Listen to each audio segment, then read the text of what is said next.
अल्लाह ताला के फजल करम के साथ आज का व्लॉग करते हैं शुरू। और उससे पहले जिन जिन लोगों ने अभी तक हमारे चैनल को सब्सक्राइब नहीं किया उन लोगों से रिक्वेस्ट है हमारे चैनल को सब्सक्राइब करें, वीडियो को लाइक कमेंट और शेयर करें। साथ ही साथ बेल आइकन के बटन को भी प्रेस कर दें ताकि हमारी आने वाली तमाम वीडियोज़ आप तक टाइम से पहुँचती रहें और आप हमारी वीडियो से एंटरटेन होते रहें।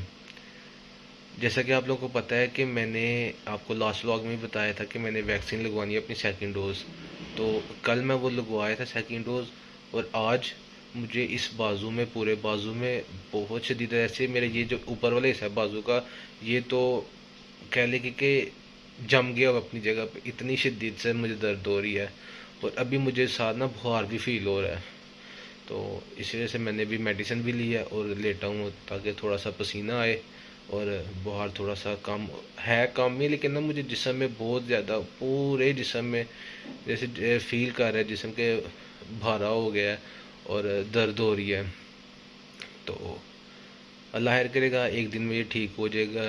ये तो वैक्सीन लगवाने के बाद तकरीबन सबको ही हुआ है। तो मुझे आज कुछ काम भी थे तो वो मेरी अभी पेंडिंग है। तो अभी थोड़ी देर तक उठता हूँ तो थोड़ी सी हालत ठीक होती है ना, उठ के तो फिर जाके इंशाल्लाह जाना था। अपनी बाइक का कुछ काम करवाना था, वो उसका कल मैंने ऑयल चेंज करवा लिया था। तो इसका ना ट्यूनिंग रह गई थी करवानी, जो मंथली बेस पे ट्यूनिंग मैं इसकी करवाता हूँ ना, वो करवाने वाली थी। तो अभी बस चलते हैं। तो आपको मैं एक चीज़ दिखाता हूँ। परसों मैं जब गांव से वापस आ रहा था ना, तो रात का टाइम था। तो आपको पता गांव में इर्द गिर्द साहब खेत हैं, तो खेतों में वो होते हैं, मेंढक वगैरह होते हैं। तो कहीं रास्ते में मेंढक था, मुझे नहीं पता चला अंधेरे में। तो मेंढक का बच्चा कहीं छलांग लगाई है उसने और सीधा वो इंजन पे आके गिरा है और उधर ही चिपक के मर गया। मैंने रात को देखा है। तो अभी जाऊंगा बाइक भी उसकी ट्यूनिंग करवा के, तो फिर उसको भी वॉश करूंगा। मैं आपको दिखाता हूँ, चलिए वो मैं आप लोगों को दिखाऊँ। ये देखिए मेंढक का बच्चा, ये छोटा सा, ये यहाँ पे चिपक के मर गया हुआ है। तो अभी ये मैं इसकी ट्यूनिंग करवा के फिर इसको वॉश करवाता हूँ ना, तो फिर ये ठीक हो जाए, साफ़ हो जाएगा। यहाँ से मैं इसको उतार ही नहीं रहा, मेरा दिल खराब हो रहा था। मैं कहा मैं वॉश करवाऊँगा तो फिर तभी इसको उतारूँगा। अंदर से भी अपना वॉलेट ले लूँ तो फिर चलते हैं, बाइक का काम करवा लें। तो उसके बाद फिर बाइक वॉश भी करवानी है। तो अभी वॉलेट लेते हैं पहले। ये मैकेनिक की दुकान पे मैं पहुंचा हूँ और बाइक का जो शॉक्स है उनका ऑयल चेंज होना है। ऑयल उसका ना लीक हो रहा था, तो वो जब किसी वो गड्ढे वगैरह में लगती थी तो आवाज़ तक इस तरह की आवाज़ आती थी। तो मेरा यही प्रॉब्लम था कि इसका नई बाइक है तो चलो इशू आएगा, उसको क्लेम कराने से बेहतर है कि मैं मैकेनिक से खुद ही ठीक करवा लूँ। तो वो मैं अब ठीक करवाने लगा हूँ। तो अभी देखिए कितना टाइम लगता है। तो वो करवा के फिर मैंने जाना है बाइक को वॉश करवाने के लिए। तो क्योंकि आज मुझे एक दो काम, मैंने FBI के ऑफिस पे जाना है, मुझे एक इशू पड़ गया हुआ है FBI के ऑफिस में ना, एक काम रिटर्न करवाने के लिए मैंने अपनी पर्सनल भी और कंपनी की भी। तो अभी इंशाल्लाह ये वाला काम कर ले कंप्लीट, फिर बाइक वॉश करवा लें। तो उसके बाद फिर जो है ना अपना जो FBI के ऑफिस का काम है वो भी कंप्लीट करें, वो बहुत ज़रूरी काम है। मैंने जी पहले जो बाइक ठीक करवा के वॉश कर लिया, उनके पास पॉलिश नहीं थी। तो मैंने कहा इसका कोई फ़ायदा नहीं है, इससे बेहतर है बंदा अली के पास आ जाए। अली के पास मशीन भी है और उसके अलावा पॉलिश भी, सारा सामान पड़ा हुआ है। तो अब मैं यहाँ पे खुद ही बाइक को वॉश कर लूँगा, क्योंकि बाइक को पॉलिश करनी थी। पॉलिश उसके जो टैंक है उसके ऊपर थोड़े से ना स्क्रैचेस आ गए हुए थे। तो अभी मैं खुद ही बाइक को वॉश करूँगा।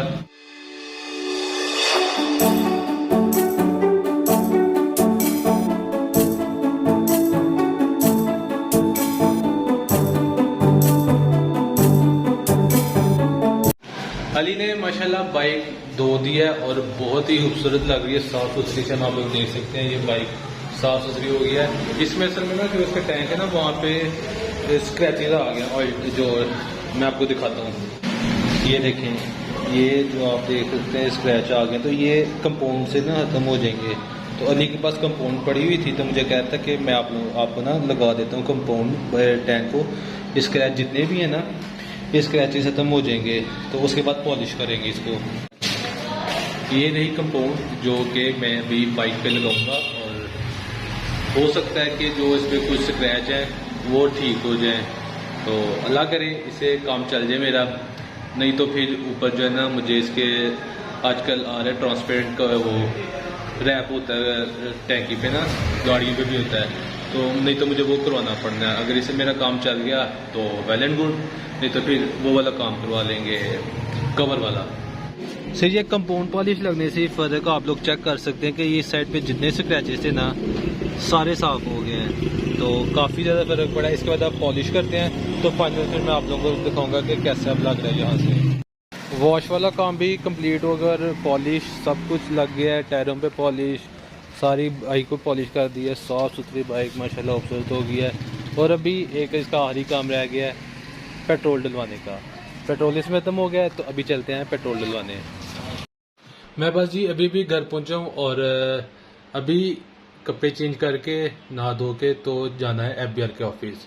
तो चलिए अभी पहले कपड़े चेंज कर लेते हैं और फिर चलते हैं FBR के ऑफिस में, क्योंकि आपको पता है कि वो रिटर्न्स का पहले भी ये 30 तारीख थी तो वो भी बढ़ी है तारीख, तो इसलिए मुझे अब जो है टाइम से जो है ना अपनी वो रिटर्न फाइल करनी है। और सबसे पहले तो मेरा वो इशू पड़ा हुआ है जो कंपनी का, जो मेरा आयरिस का पासवर्ड है उसका मसला है, तो वो पहले मैं वकील के पास जाऊंगा और FBR के ऑफिस वो अपना सही करवा के फिर रिटर्न अपनी फाइल करवानी। इसलिए अभी जल्दी रेडी होते हैं उधर FBR के ऑफिस जाने के लिए। कपड़े पहन के जी मैं रेडी हो गया हूँ और अभी जो मैं आपको बता रहा था कि FBR के ऑफिस जाना है तो वहाँ चलते हैं। उसके बाद मैंने एक दो और काम जाना है, वो करके तो फिर आप लोगों से मुलाकात हो, क्योंकि FBR के अलावा मैंने वकील के पास भी जाना है जो टैक्स के रिलेटेड है। तो वैसे अगर आप लोगों में से भी जो वीडियोस जो मेरी देख रहे हैं वो मुझे कमेंट बॉक्स में बताएं कि मेरा ना असल में कंपनी का इशू हो गया है, जो मैंने बनाया हुआ था ना कंपनी के नाम पे जो मेरे था आयरिस का वो ID पासवर्ड, वो जब मैंने 2011 में कंपनी रजिस्टर करवाई थी ना, उस वक्त जो मेरा ईमेल एड्रेस था वो ईमेल मेरा हो गया था हैक, तो वो सब कुछ मेरा रिकवर नहीं हुआ। मुझे अब भूल गया हुआ है कि उस वक्त मैंने कौन सा वहाँ पे फ़ोन नंबर लिखवाया था और क्या ईमेल एड्रेस था। जो ईमेल एड्रेस था वो तो मेरा हैक हो गया, जाहिर बात है वो तो मैं अब रिकवर कर, मैंने काफ़ी कोशिश की थी मगर वो रिकवर नहीं हो सका। तो वो पासवर्ड मेरा चेंज नहीं हो रहा, मुझे पासवर्ड भी भूल गया हुआ है, तो जिस वजह से मेरा रिटर्न जो है ना फाइल करने का बड़ा इशू पड़ गया हुआ है। तो अभी मुझे ज़रूरत थी तो वही अब मैंने वकील के पास भी जाने उसी काम के लिए और FBR के ऑफिस भी। अगर आप लोगों में से किसी को पता है कि वो कैसे क्लियर हो सकता है काम मेरा, तो मुझे ज़रूर कमेंट बॉक्स में बताएं, क्योंकि मैं इस वक्त उस वजह से बहुत परेशान हूँ कि रिटर्न्स फाइल करनी है और पता नहीं चल रहा क्या करना है। क्योंकि पर्सनल जो मेरी है वो तो मैंने पासवर्ड चेंज कर लिया था, वो हो गया था, उसका कोई इशू नहीं है। जो कंपनी का है ना आयरिस का पासवर्ड, वो मेरा मसला बहुत ज़्यादा ख़राब हो गया हुआ है, तो वो इंशाल्लाह अभी चलना है वकील के पास, तो वहाँ जाके देखेंगे कि हमारा जो इशू है क्लियर हो सकता है या नहीं। चले निकलते हैं जी अपने अब काम की तरफ। और जो सबसे ज़रूरी चीज़ थी वो थी हेलमेट। और हेलमेट इसलिए ज़रूरी चीज़ है कि एक तो आपके बालों को बचाता है, धूल मिट्टी से मुंह को बचाता है और आपको भी बचाता है सेफ्टी के लिए। तो अभी हेलमेट भी ले लिया और बाइक रेडी है, तो निकलते हैं अपने काम के लिए। अभी पहुंचा हूँ वकील के ऑफिस में, तो बाइक को करता हूँ पार्क और चलते हैं ऑफिस के अंदर, उनसे सारी डिटेल का पूछते हैं कि हमारा जो इशू है उसका जो हल है वो क्या है। अगर इनके पास हल है तो ये कर दें, नहीं तो हमें फिर बताएं कि हम FBR में जाके किसे मिलें। तो अभी फिर पहले ऑफिस से हो लें, तो उसके बाद फिर मैं आपको बताऊंगा जी कि वकील ने मुझे क्या कहा इस बारे में। मैं ये अभी वकील के ऑफिस से बाहर निकला हूँ, तो उनसे मेरी बात हुई है, जिनसे मैंने मिलना था वो तो आए नहीं अभी, तो मेरी उनसे फ़ोन पे बात हुई है। तो उन्होंने कहा जी कि आप मेरे पास कल आएँ, तो इस मसले के 2-3 हल हैं, वो बैठ के तो सुबह इसका हल निकालते हैं। तो अभी फिर यही हो सकता है कि घर चलते हैं, क्योंकि बाकी जो मेरे काम थे वो मैंने कंप्लीट कर लिए। ये एक आखिरी काम था, ये बंदा नहीं आया अभी जिनसे मैंने मिलना था, उनसे फ़ोन पे रब्ता हो गया, वो कह रहे हैं कल मेरे पास दोबारा आप ऑफिस में आ जाएं तो बैठ के इसका हल निकाल लेते हैं। कुछ ही टाइम पहले मैं घर पहुँचा हूँ और जो मेरे आज के काम थे शुक्र अल्लाह का कि वो कम्प्लीट हो गए हैं। बस एक ही काम जो मेन था इशू कंपनी का जो आईआरएस का पासवर्ड था उसकी चेंजिंग करवानी थी, वो नहीं भी हो सका क्योंकि जिस वकील के ऑफिस में गया था वो मुझे मिला नहीं है, वो गया था बाहर, उसके साथ मेरे फ़ोन पे रब्ता हो गया था। तो अभी कल जाऊंगा उसके पास, तो उसने मुझे फ़ोन पे बताए थे कुछ तरीके, 1-2 तरीके उसने मुझे बताए थे, उन तरीकों के साथ पासवर्ड चेंज हो जाएगा और मेरा काम हो जाएगा जो ये करवाना था। लेकिन उसके लिए मुझे भाई को साथ लेके जाना पड़ेगा, क्योंकि आपको शायद मैंने बताया नहीं था कि कंपनी जो है वो पार्टनरशिप है, मैं और जो मेरा बड़ा भाई है तैयब, वो हम दोनों इस कंपनी के पार्टनर हैं। तो वो उनको भी मेरे साथ जाना पड़ेगा। तो इंशाल्लाह कल जाएंगे वकील के पास, तो दोनों अपने सारे डॉक्यूमेंट्स ले जाएंगे जो जो हैं कंपनी के भी और मेरे भी और भाई के भी। तो फिर वहाँ पे जाके अपना ये काम अल्हम्दुलिल्लाह अल्लाह ने चाहा तो कंप्लीट करेंगे। तो इसके साथ ही आज की वीडियो को करते हैं यहाँ पे ख़त्म। अपने भाई को दीजिए इजाज़त, दुआ में याद रखिएगा। अल्लाह हाफिज़।